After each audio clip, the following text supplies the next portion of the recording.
أعوذ بالله من الشيطان الرجيم بسم الله الرحمن الرحيم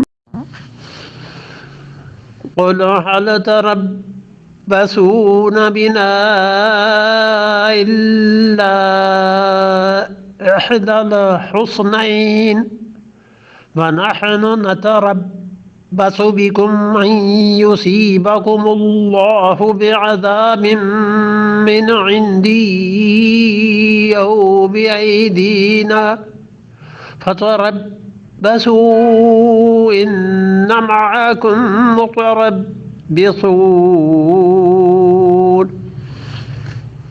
اللہ نے فرمایا قل هل تربصون بنا، آپ ان سے پوچھئے کہ کیا تم سوچو گے. سوچنا، تربص کے لیے اصل جو لفظ آتا ہے نا اردو میں وہ ہے چیتنا. چیتنا سمجھتے ہیں؟ نہیں، پرانی ہے، بہت پرانی ہوگی. تم ہمارے متعلق کیا چیتو گے؟ جیسے بتانا، بتانا سمجھتے ہیں؟ زندگی بتا دی، زندگی گزار دی. اب تو گزارنا بولتے ہیں، اب بھی کہیں کہیں بتانا بھی بولتے ہیں کہ میں نے تو اپنی عمر بتا دی، یعنی زندگی کھپا دی اس معاملے میں. تو گزارنا اور بتانا دونوں میں فرق ہے. بتانے کا تو مطلب ہے کھپ گیا، خرچ کر دی، اور گزار دی وہ اس سے ذرا سا لائٹ. ایسی یہ چیتنا ہے نا، یہ انتظار سے بڑی چیز ہے. قل هل تربصون، سوچنے سے بڑی چیز. تم کیا چیز ہمارے متعلق سوچتے ہو؟ منافقو الا احدى الحسنیین، تم کیا چیز سوچو گے ہمارے حق میں مگر دو خوبیوں میں سے ایک. کچھ نہیں سوچ سکتے تم، دو میں سے ایک بات سوچو گے. یا ہم شکست کھا جائیں گے، مارے جائیں گے، اور یا پھر فتح ہو جائے گی اور مال غنیمت ملے گا. یہی کچھ سوچ سکتے ہو نا.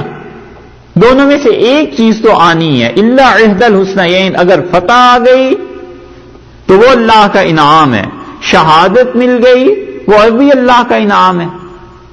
مصیبت آ گئی، صبر کر لیا، اس پہ ثواب بھی ملا، گناہ بھی معاف ہو گئے، کتنی چیزیں ہو گئیں.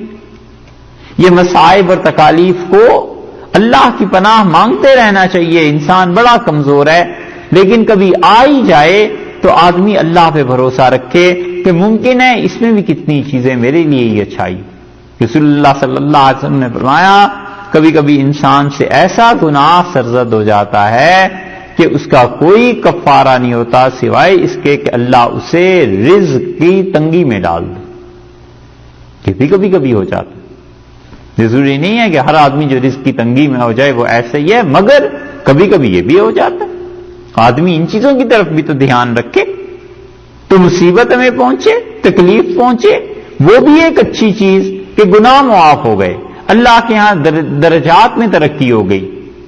غیر اختیاری اضطرار یہ بھی نفع دیتا ہے. جو اضطرار کی کیفیت اپنے اختیار میں نہیں ہوتی، اس سے بھی تزکیہ ہوتا ہے، اس سے بھی اللہ کا قرب ملتا ہے. قرآن میں کیا ہے؟ وَلَنَبْلُوَنَّكُمْ بِشَيْءٍ مِّنَ الْخَوْفِ وَالْجُوعِ وَنَقْصٍ مِّنَ الْأَمْوَالِ وَالْأَنفُسِ وَالثَّمَرَاتِ، اور ہم ضرور تمہیں آزمائیں گے. بِشَيْءٍ مِّنَ الْخَوْفِ، تھوڑا سا خوف مسلط کر کے، وَالْجُوعِ اور بھوک، اور کمی پیدا کر کے، کمی دے کر، نتائج میں، مال میں، پھلوں میں، نتائج میں کمی کر کے. وَبَشِّرِ الصَّابِرِينَ، جس آدمی نے صبر کیا اس کمی پہ انہیں بشارت دے دیجئے. تو یہ ساری چیزیں آدمی کو اپنے اختیار سے تھوڑا ہی لیتا ہے. کون چاہتا ہے کہ اس کی جانیں کم ہو جائیں، موت آ جائے، یہ چیزیں ہو جائیں؟ اللہ نے فرمایا ہم ایسے کریں گے ضرور، اور جو ایسے اللہ تعالیٰ کرتے ہیں اس میں بھی نفع ہے مومن کا. تو مصیبت اضطراری طور پر جو آ جاتی ہے اس سے بھی پاک ہو جاتا ہے، آدمی دھل جاتا ہے. اسی لیے رسول اللہ صلی اللہ علیہ وسلم نے فرمایا جس آدمی پر بیماری آئی اور لوگ اس کے پاس گئے اس کی عیادت کے لیے تو اس نے اللہ کا شکوہ اور شکایت نہیں کی. تو اللہ تعالیٰ اپنے فرشتوں سے کہتے ہیں کہ لوگ جو آئے تھے میرے اس بندے نے ہمارے بارے میں کیا کہا، حالانکہ اللہ کو علم ہوتا ہے. تو کہتے ہیں پروردگار تیری تعریف ہی کرتا رہا اور کوئی ایسا جملہ اپنے منہ سے نہیں کہا. تو اللہ تعالیٰ فرماتے ہیں کہ ہم اس بندے کے مرض کو صحت میں دیکھو اب تبدیل کر دیں گے، اور میں اس گوشت سے بہتر گوشت اسے دوں گا، اور اس کے خون سے بہتر خون اسے دے دوں گا، اور جو اس میں ناپاک گوشت اور خون تھا وہ سب نکال کے پاک گوشت پاک خون اسے دے دوں گا. اب بندے پہ مصیبت ہے، بیمار ہے، لیکن یہ گوشت اور خون اس کا کیسے بدلتا ہے اللہ ہی جانتا ہے. صوفیہ اس معاملے میں بڑے آسان بات کرتے ہیں. وہ کہتے ہیں بعض صوفیہ کہ ہمارے نزدیک تو اس کائنات پہ ہر لمحہ اللہ کی تجلی پڑتی ہے، فنا کی پھر بقا، پھر فنا پھر بقا. وہ کہتے ہیں ایک ایک لمحے میں ہم سب دنیا کے لوگ مٹ جاتے ہیں، پھر بن جاتے ہیں، پھر مٹتے ہیں، پھر بنتے ہیں. اور وہ کہتے تھے اپنے زمانے میں تو مثال دیتے تھے کہ بچے کو یا کسی آدمی کو دیکھو وہ ایک سٹک ایک چھڑی لے کے اس کے سرے پہ آگ لگائے اور اسے ایسے گھماتا ہے نا گول، تو وہ آگ کا دائرہ نظر آتا ہے، حقیقت میں دائرہ نہیں ہے. تو وہ کہتے تھے ہماری فنا اور بقا اتنی مسلسل ہو رہی ہے کہ ہمیں پتہ ہی نہیں چلتا کہ ہم کب فنا ہوئے اور کب باقی ہوئے. آج کل تو سمجھنا بہت آسان ہے، یہ فلمیں اور یہ چیزیں اسی اصول پہ چلتی ہیں.